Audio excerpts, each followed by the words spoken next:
Hi, everybody. Matt, welcome back. Year. Congratulations, man. Thank you. Thank you very much. A little veil, huh? Yeah. No sleep. That's it. What?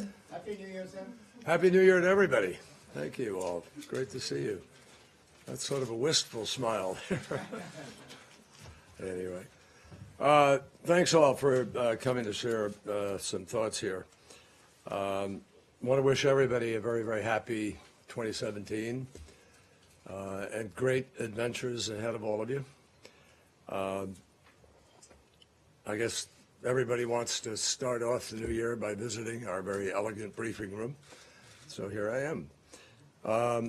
Obviously, 2017 is a little different for me and for those of us who represent the transitory force of the State Department. So our key is to, at this point, be ensuring a smooth transition. And ensuring a smooth transition is guaranteeing that you have sort of a starting point, I think, which is what brings us all here, brings me here this afternoon. It's a moment where I have an opportunity to be able to talk about where we are now and how we got here. So, as all of you know, the White House, excuse me, the White House released a cabinet memo earlier today that summarized the actions and accomplishments of the State Department over the course of these last 4 years. And as the memo makes clear, the United States has been more deeply engaged in more places to greater effect than at any time in American history. And while the full list is too expansive to review in detail here, I do want to just highlight a few key areas if I can. First of all, the State Department's core responsibilities are to protect the American people at home and to abroad, and also to advance our interests and our values. That is what we do every single day, and nowhere, I think, has that been more pronounced than in our campaign to take on and defeat the terrorist group known as Daesh, or in some quarters, ISIL. At President Obama's direction, we here worked overtime to assemble a 68-nation coalition that has come together from across the globe to oppose a genocidal enemy waging war on civilization itself. Now remember, just 2 years ago, these thugs were rampaging across the Middle East. I think everybody here can remember the images of convoys of Toyotas waving black flags and triumphantly parading through the desert and through community after community as they threatened the entire stability of the region. And we can all recall, some of us perhaps much more vividly than we might like to remember because of intelligence briefings, the videos, the horrific videos of people being beheaded, burned alive, and the panicky predictions that Daesh was about to redraw the entire map of the Middle East. I ask you just to go back to those months and review a few days of the discussions to get back in touch with the fear and the impending sense of doom that a lot of people felt. The President of the United States made an immediate decision then to deploy American air power and to guarantee the safety of Baghdad, indeed the security of Iraq and the region itself.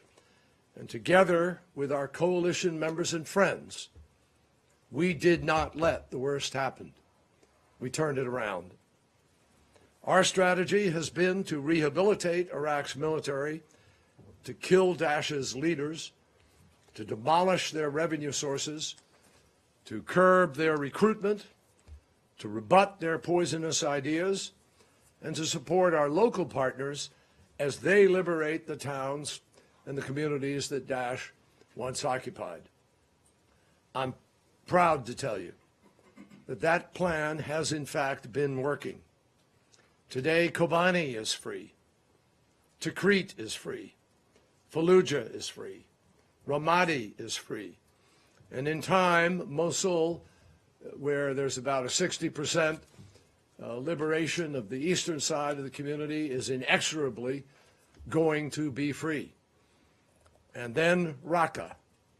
And before long, Daesh's phony caliphate is going to have been turned to dust. Now, that doesn't mean that the whole threat of Daesh is gone all of a sudden. No, it isn't. Daesh obviously continues to adapt in certain ways to these changing circumstances. And so the threat adapts with it. And they will most likely try to establish new footholds or to instigate and to inspire isolated attacks. We have seen some of that, obviously, through social media. But the bottom line remains that we have made enormous gains over the course of these 2 years.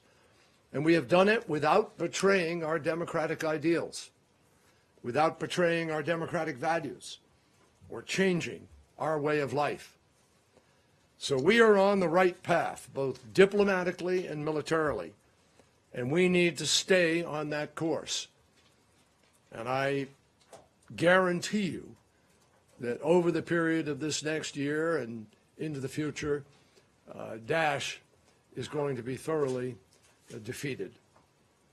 We also need to remember that we will not defeat these terrorists anywhere, at any place, without the help from the one group that has been most victimized by terrorism, and that is our friends and our partners in the Islamic world itself.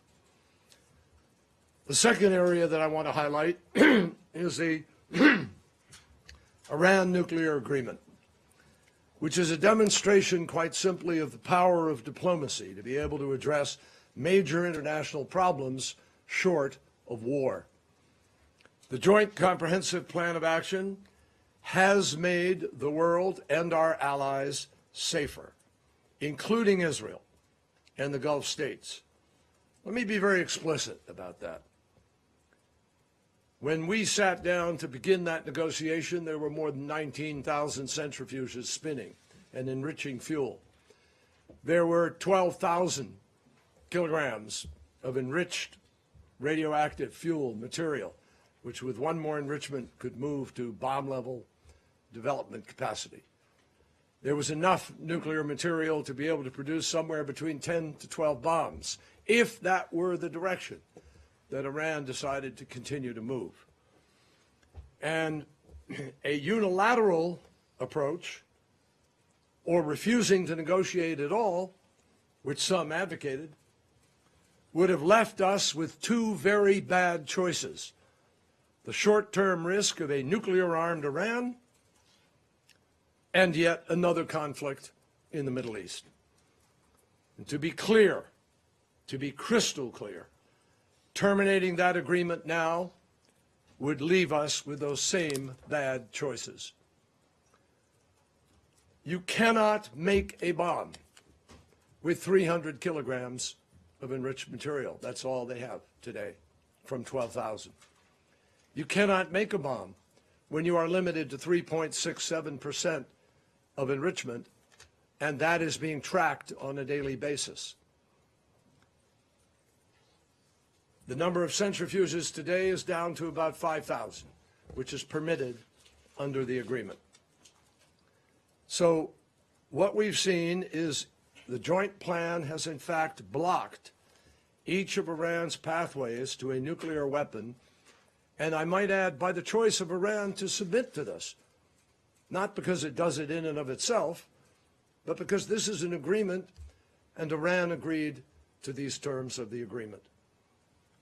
We have eliminated 98% of the stockpile that existed of enriched uranium, and we've shut down 2/3 of the centrifuges. And we have made the overall, I think a better way to phrase that is that the agreement, because it takes two to create an agreement, or more, in this case the P5+1, the agreement itself creates the most rigorous inspection regime that has ever been negotiated. We simply could not have accomplished any of that by going it alone, which is why we engaged in a joint diplomatic effort. And the result is that we now have the world on our side, the world supporting this agreement and supporting the fact that a potential nuclear weapon has been eliminated in a particularly volatile region of the world. The result is that if we maintain our leverage and meet our obligations, then we will be able to ensure that Iran has a reason to and a requirement to do the same.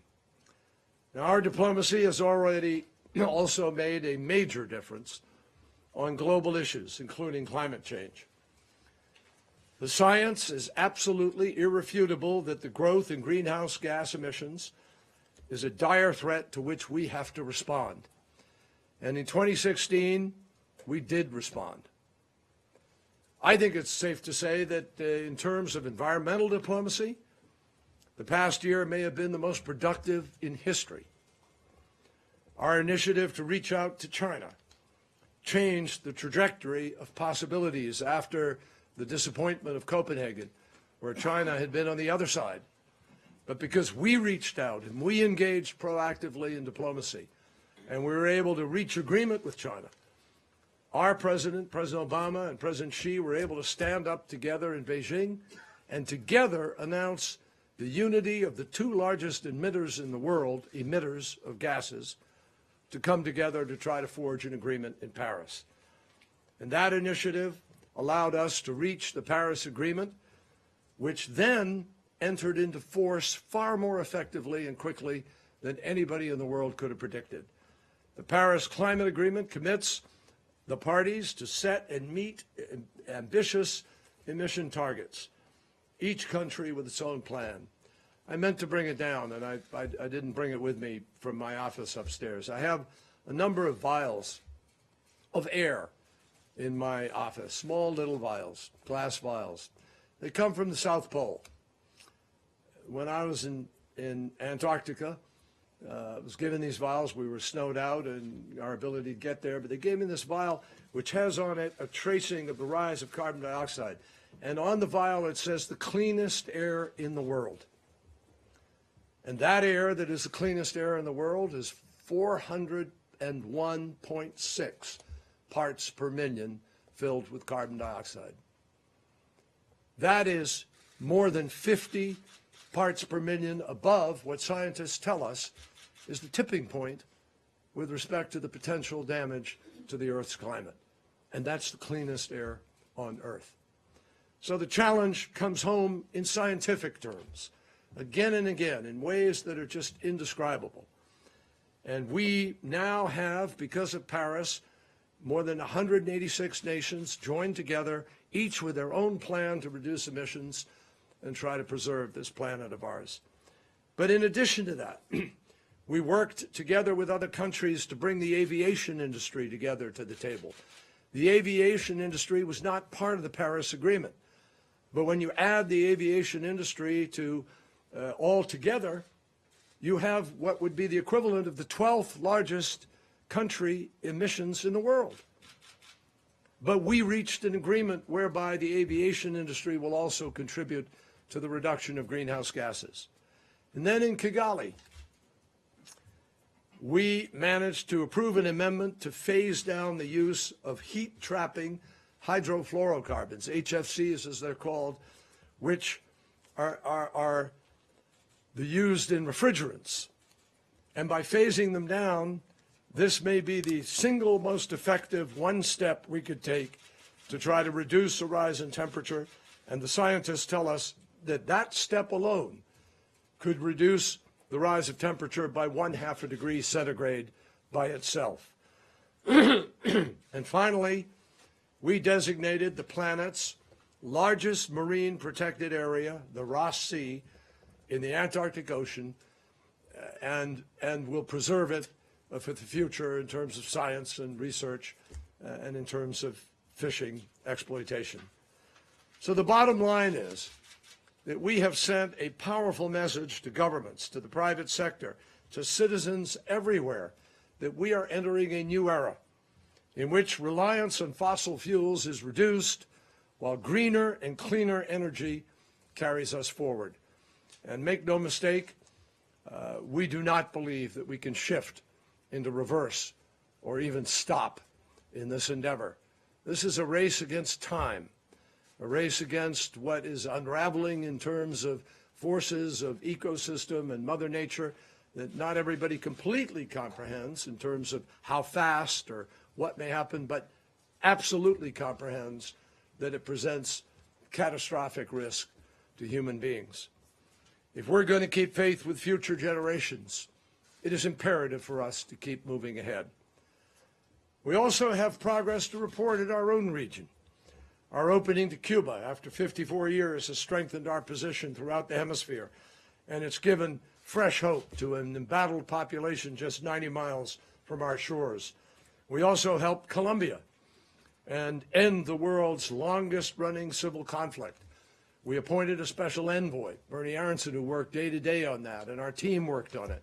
I met with FARC. We met with President Santos, with the Colombians. We encouraged this process, and together with Norway, we are co-chairing the demining initiative, which will make a profound impact when it is complete to the lives of people in Colombia. Across the Atlantic, we have been steadfast in supporting a democratic Ukraine and in responding to Russian provocations through expanded assistance to our allies in Northern and Central Europe. We have quadrupled to about $3.4 billion the amount of money that we are putting into helping our friends on the front lines be able to adequately build up their defenses and to guarantee their security. We played a pivotal role in forging a national unity government in Afghanistan that, while still facing challenges, has kept alive the chance for future progress. And we all know how difficult that could have been when an election had serious problems and the country was poised to perhaps see the government fall apart and maybe even enter into civil war. And yet we helped to broker and pull together the parties into a unity government that still today is managing to move forward in Afghanistan. Elsewhere in Asia, we have been standing side by side with our friends, strengthening sanctions on North Korea, improving regional missile defense capabilities, supporting the rule of law in the South China Sea, and forging a strategic partnership with India, enhancing our ties with Vietnam, and spurring democratic progress in Myanmar, where a freely elected parliament has been seated for the first time. In Africa, I'm proud to say that we have worked long and hard with country after country, with governments and civil society every single day to combat hunger, to increase digital access, to train the leaders of tomorrow. I think one of the most lasting, enduring efforts of President Obama will be his Young Leaders initiatives, and particularly the Young African, Young Southeast Asian, Young Asian Leaders initiatives. And we have also taken a lead in helping Nigeria through a difficult election process and then ultimately to fight back against Boko Haram. We've helped the Somalians fight back against al-Shabaab. We have worked diligently to try to prevent genocide in South Sudan and worked in the region to try to bring people together and turn away from the potential of challenged and failing governments. We have particularly helped push back against any number of violent extremist groups, including our efforts most recently to liberate Sirte in Libya from the clutches of Daesh. We also joined with partners, and I think this is one of the most not fully understood, but nevertheless important accomplishments of these last years, and that is rescuing the world, in a way, from the threat of Ebola. We stopped Ebola in its tracks, but it wasn't easy because nobody knew completely what we didn't know, even. And the president made the daring choice of sending some 3,000 or so American troops there to build capacity so we could deliver health care, working with the French, who took on major responsibility, and the British, who took on major responsibility, and together with partners all around the world, we were able to save the lives of hundreds of thousands of people whom it was predicted would die by Christmas of 2 years ago. The predictions, as you recall, were perhaps 1 million people would die by Christmas. And through PEPFAR and the Global Fund, we've brought our world to the threshold of the first born free from AIDS generation in 30 years. Now, obviously, we haven't solved every problem. No, we haven't.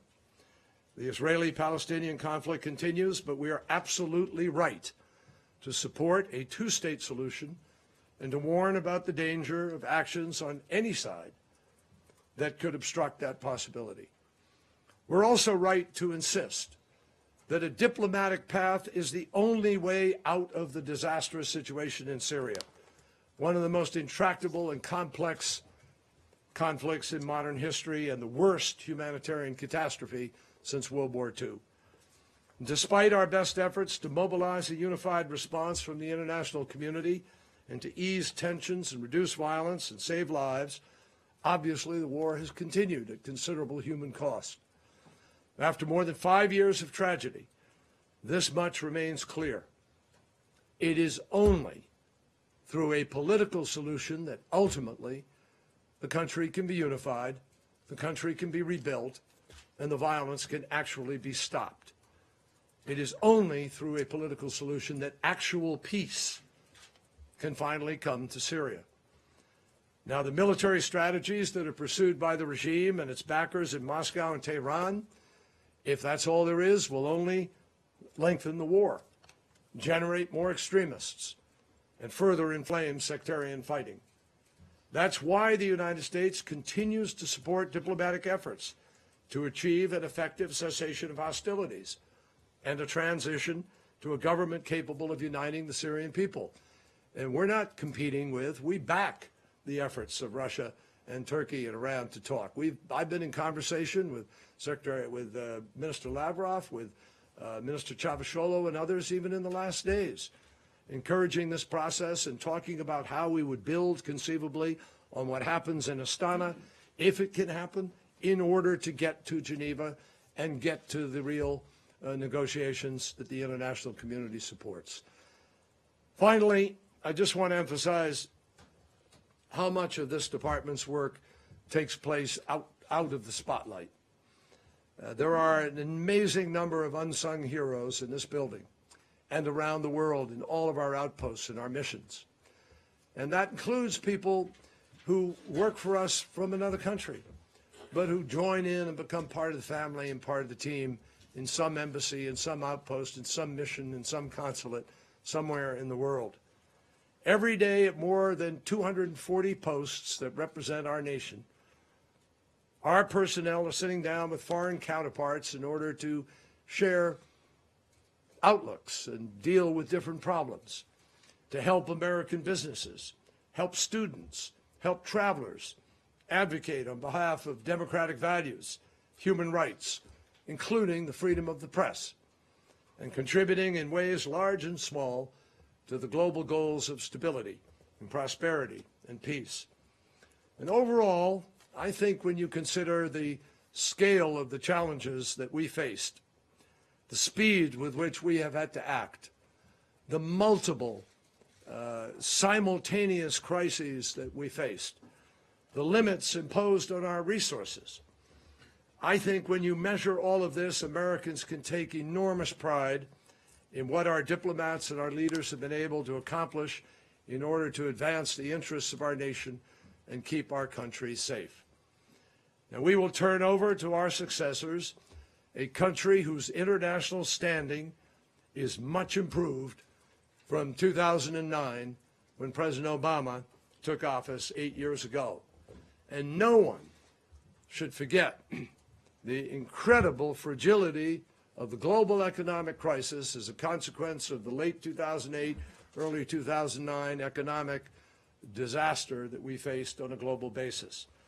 Economically, we have moved from the depths of crisis to robust levels of exports, the longest sustained period of private sector job growth in United States history. Our overseas alliances in Europe and Asia are vigorous and strong. We have strengthened what we do in Asia, strengthened the relationship between Korea and Japan, strengthened our relationship trilaterally with Korea, and Japan. Worked effectively with China to try to define a new model of how important powers need to work in the world.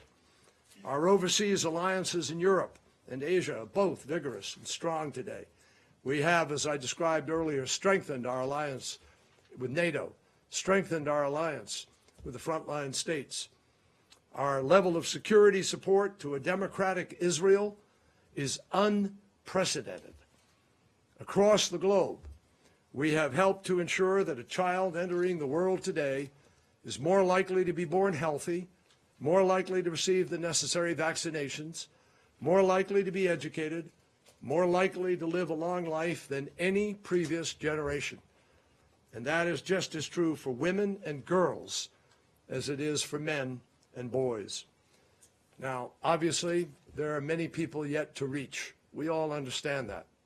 I just left a meeting with the Senate Foreign Relations Committee, a luncheon today, in which I talked with my colleagues on both sides of the aisle about the great challenge that we need to make sure we are properly funding in order to be able to meet the expectations of the United States of America as a force for good and a force for stability and a force for peace in the world. Now, I know you know me well. I could probably go on a little longer on one or two aspects of this, but I want to save some time for your questions and have a chance to have a little give and take here. Let me just say, obviously, that for me it has been an enormous privilege to serve as Secretary of State. I still believe it is a spectacular job with enormous opportunities, but needless to say, those opportunities depend on the president you're serving with to a large measure. And I've been very blessed to serve with a president who gave me a long leash, allowed me to take risks and attempt to get things done. It's the best job I could possibly imagine. And I'm obviously pleased to be able to share this last press conference with you here at the State Department, certainly, because you all do a very important job with respect to everything else we're trying to do. And I talk about this, as you know, when I travel. We are blessed. We have a press, obviously, that's inquisitive and open and free, that asks tough questions. And that's part of the great strength of our system and of our country. And sometimes it gets contentious, sure. But in the end, this is part of what helps keep us free and keep us strong. So I appreciate the fact that you are trying to educate people around the world, but most of you, you're focused on the truth. You're trying to find out what's really happening and keep the transparency and accountability of democracy alive and well. I'm also mindful of the dangers that you and your colleagues face while covering conflict and turmoil, and of the stress that your profession is undergoing today because of the transformation in the marketplace of ideas and of communications. I also understand it in more fundamental terms, having worked very hard to get Jason Rezaian home and facing, as we do, challenges with respect to other reporters in other parts of the world. The demands on you are great. I salute the way in which you meet them with skill, with tenacity, and many, many long hours and pretty uncomfortable seats in the back of the airplane. And I trust that you will continue to do what you do today with the same good spirit and good intention. So now I turn it over to you. Before I do that, I want to recognize the retirement of Samir Nader, veteran reporter from Radio Sawa. As many of you know, Samir has been covering Washington since the 1970s here at the State Department, since 2002. He is known for his incisive reporting about the Middle East and for sharing, I think, a lot of his wisdom with some younger reporters. So he's also known for always being a gentleman. So we appreciate that. And we're all going to miss you, Samir. I wish you the best for the future. And so today I'm going to turn to you and give you the first question.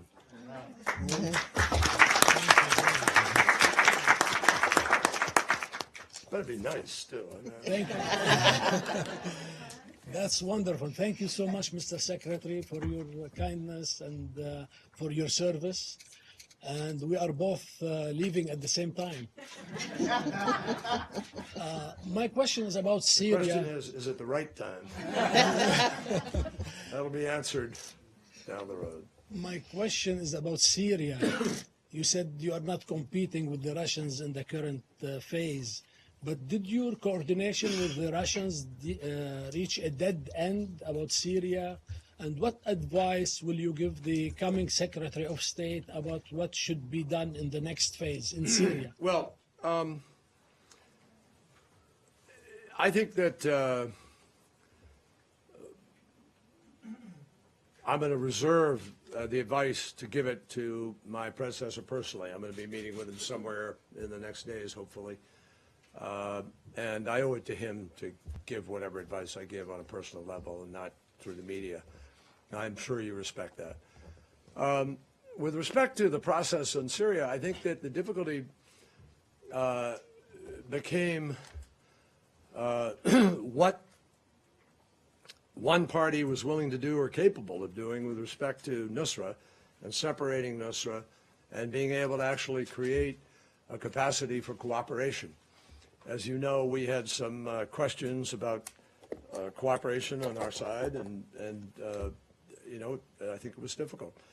But that notwithstanding, I do think that whatever methodology there is of having an impact on the choices made by the opposition or by the Assad regime, we're all supportive of it. I think the work that Russia was doing with the Turks basically was using a lot of what we did with the ISSG, but in a different format where it might have been able to produce a greater result with respect to what choice some of the opposition might not make. Now, it's proven to be very difficult. As you can see, the fighting is continuing. It's difficult. The Assad regime seems to be playing the same card that it was playing previously. We're all in this together in terms of trying to get to the table in Geneva and find a solution. And my hope is that in the next days, we're encouraging the meeting in Astana. We hope that could produce a step forward. I've talked to Staffan de Mistura. I've talked with Minister Lavrov.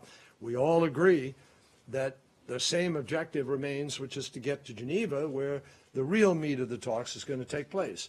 And I don't think anybody at this point has an expectation that there's going to be some, you know, major step forward out of Astana if that takes place. And obviously there are questions about that, just given the back and forth of what's happening on the ground today. So no, I don't think it wore out. I just think that we all wanted to try different things that might show greater promise of actually delivering what we all want to find, you know, delivered. John, why don't you manage this? We'll try to take a few. Yeah. We'll start with Matt. Thank you very much, and Happy New Year, Mr. Secretary.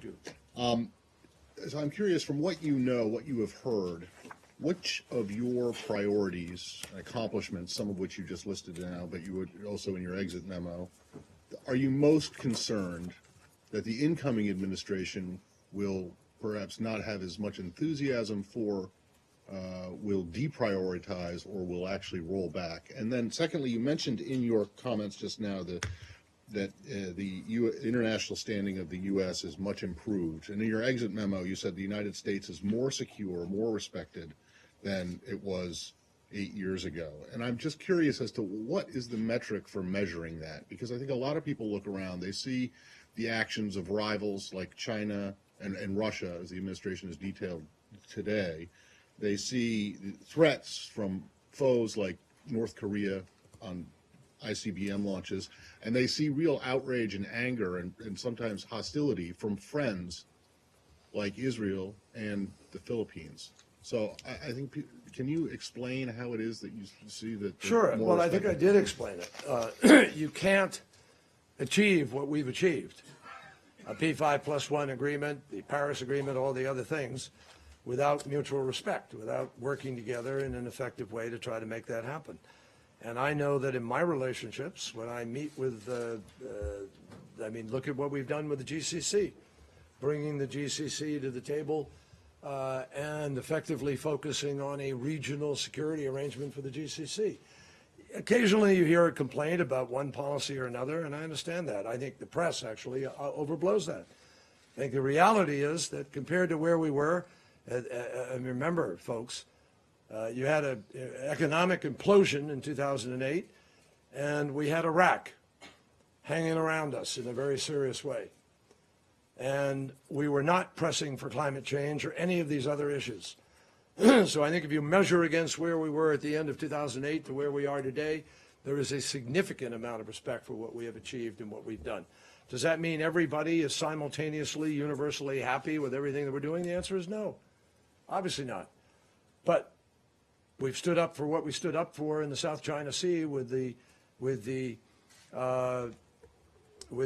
freedom of navigation and the respect for sovereignty. And even as we did that, we simultaneously worked with China to get the toughest resolution ever passed with respect to North Korea, and simultaneously managed to work out a cyber agreement with China in order to try to create some norms and rules of the road.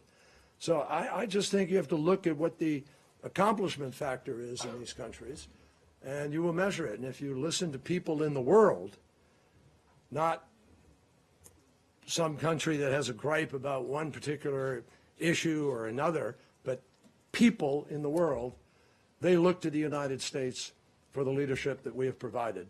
And I think that's the real measurement. On the incoming administration and what you're I'm not concerned going to, about? you know, I think everybody here knows that nobody can predict what choices this administration is going to make. I don't know. I don't think you know. I think the question a lot of people ask is, do they know? And we're going to have to wait and see what choices they make. And I'm not going to start pre-rebutting or speculating or dealing with hypotheticals. It just doesn't take us anywhere. I believe that there's some solid thinkers and patriots who are going to come to the table, who care about America, and they're going to put their ideas on the table. And hopefully we have the normal, healthy debate that the United States has the ability to have. But hopefully we also find the common ground and the common interest. We have got to move away from some of the partisanship, and I think this election was a lot about people's disappointment. I'm venturing beyond my portfolio a little bit here, but I just think it was a lot about people's disappointment with governance writ large. And I think it's important for everybody in government to analyze that pretty carefully. Mr. Secretary, Happy New Year. I'm wondering if you can speak about the fact that since his election, President-elect Trump has kind of not sat on the sidelines, has been involving himself in matters of diplomacy, whether it's speaking to Israel or to Egypt or to, making policy pronouncements on Twitter. I'm wondering, and you see like other countries kind of responding to that, preferring now to deal with the president-elect even while this administration is in office. If you could speak to that and whether you think it's undermined your last couple of months in office and what you've been trying to do, and also whether you think that making these policy statements on Twitter is the new way of world leaders communicating. Well, I'm not going to. I don't see a lot of them communicating by Twitter, but I'm just not going to enter into that debate. I have 2 more weeks here. I still have a couple of trips which are important and conversations I intend to be having on behalf of our country, things we still want to get done. And so I'm going to adhere to the rule that I've adhered to for these 4 years and just stay out of commenting on what is effectively still politics. And I assure you that after January 20th, I will have plenty of opportunity to speak out if I see fit, and I'll do it at the appropriate time. Thank you. Mr. Secretary, Senator McCain said today that Russia's hacking and attempts to interfere with the election were an act of war. In that regard, how much is the criticism by the president-elect of the intelligence agencies hurting us in our ability to respond in real time? Because this is not hypothetical. It's happening now. It's hurting morale, according to a lot of people who talk to us. what is your assessment of that? And whether there is legitimate criticism of our ineffectual response to cyber attacks, including against this building, which has been today pretty much universally accepted by people in both parties and by the Including against what? against this building Oh, against this building, yeah. in 2015, and whether there is a problem in our slow response to building up our cyber defenses. Well, no, I think we've been building up our cyber defenses at a very, very rapid rate, let me tell you. Outgunned, according to the spy chiefs today Yeah. testifying. I think we are building up at a very rapid pace. We also have to build up in the context of budget allocations and so forth. But I think, you know, in this building, for instance, the minute we discovered, after I'd come in and we discovered a vulnerability, we shut down the whole system.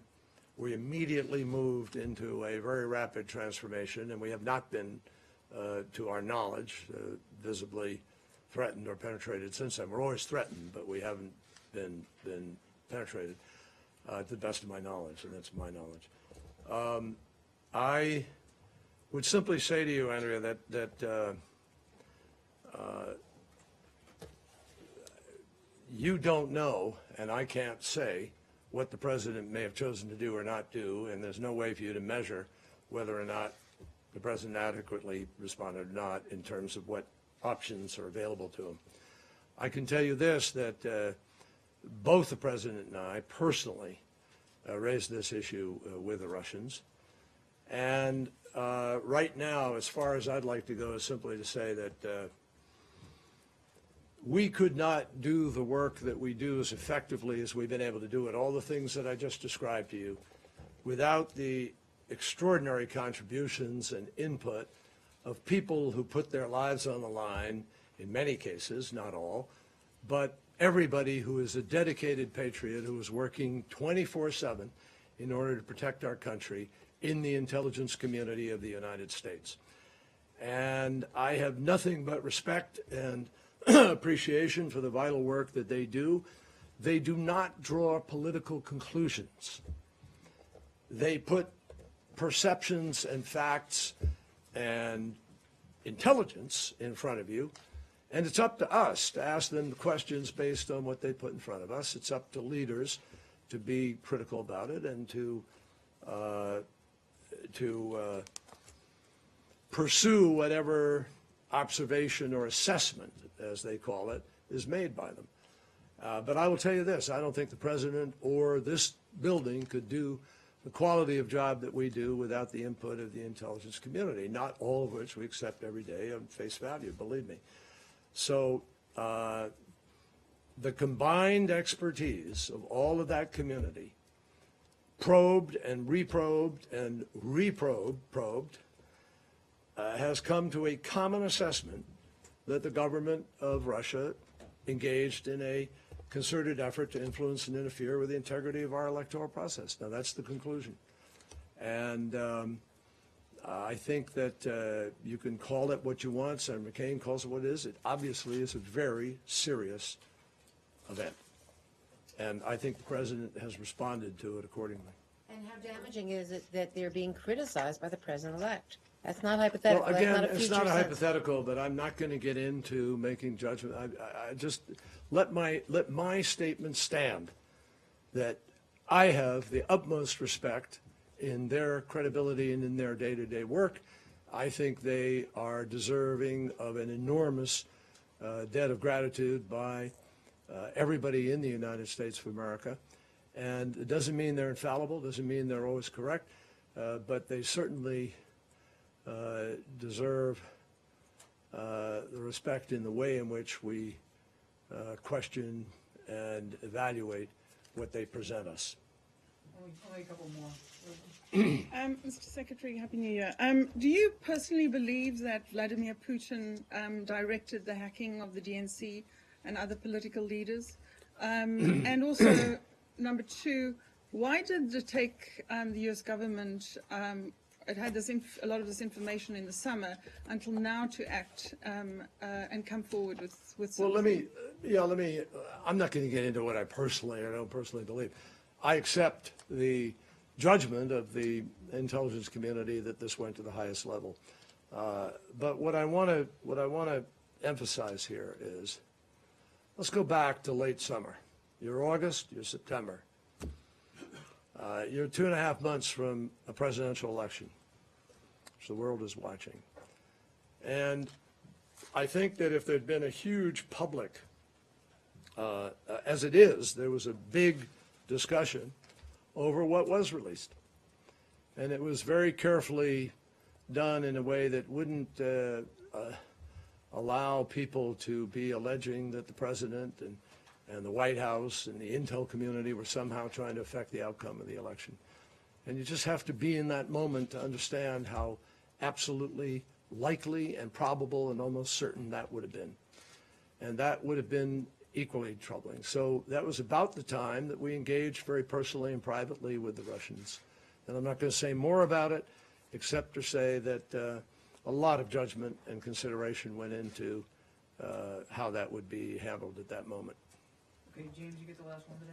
Thank you, and thank you, Mr. Secretary. I know I speak for everyone in this room when we wish you, after such a long and tireless career of public service, all the best for you and Mrs. Kerry in the next chapter of your lives together. Is my career in public service over? Well, I don't know. is that a scoop right there? Make it what you want. Maybe it just earned me a follow-up. I want to return to this question of Americans standing abroad. And in particular, I want to return you to a pivotal moment in this presidency and in your tenure as Secretary of State. I refer to the whole sequence of events in 2013 when the president more than once very firmly declared a red line in Syria and then declined to enforce that red line. The famous photograph of you in the Situation Room seemed to telegraph your own incredulity at that whole turn of events. You ask us to talk to people in the world. I've spoken to many of your counterparts throughout the Middle East who are among our allies, and even to heads of state. And far from overblowing these complaints, we haven't even been allowed to report the severity of the complaints about that particular turn of events. They have told me that nothing they've seen in their careers has done more to damage U.S. standing and credibility around the world, and the particular standing of this president, than that failure to enforce his own red line. Should historians look back on this and identify it as a nadir of the modern presidency? No. Because I don't think that the press, writ large, broadly, has actually properly analyzed, assessed, and reported on exactly what took place. So let me be very specific. It's going to take me a minute, but I'm going to be very specific. The President of the United States of America, Barack Obama, did decide to use force. And he announced his decision publicly and said, we're going to act. We're going to do what we need to do to respond to this blatant violation of international law and of warnings and of the red line he had chosen. Now, we were marching towards that time when, lo and behold, on a Thursday of the week before the Friday decision, Prime Minister David Cameron went to the Parliament, or he went on Wednesday, I forget which, somewhere in the early part of the week. He went to the Parliament, and he sought a vote of approval for him to join in the action that we were going to engage in. And guess what? The Parliament voted no. They shot him down. So as we were briefing Congress, and I was on one of those briefing calls with maybe 100 members of Congress on the call, many of them were saying, well, you're going to come to us. You're going to, go through the constitutional process, get permission from us to do something. And the president had already decided to use force, but then the question became, do I need to go to Congress to get that permission? There was a big debate in the security group. I was part of that. I remember the debate. And we felt that we'd quickly get Congress's approval because this was such a blatant violation. And the president decided, I got a call Friday night, we met Saturday morning, and the president decided that he needed to go to Congress because of what had happened in Great Britain and because he needed the approval, and that was the way we do something like that.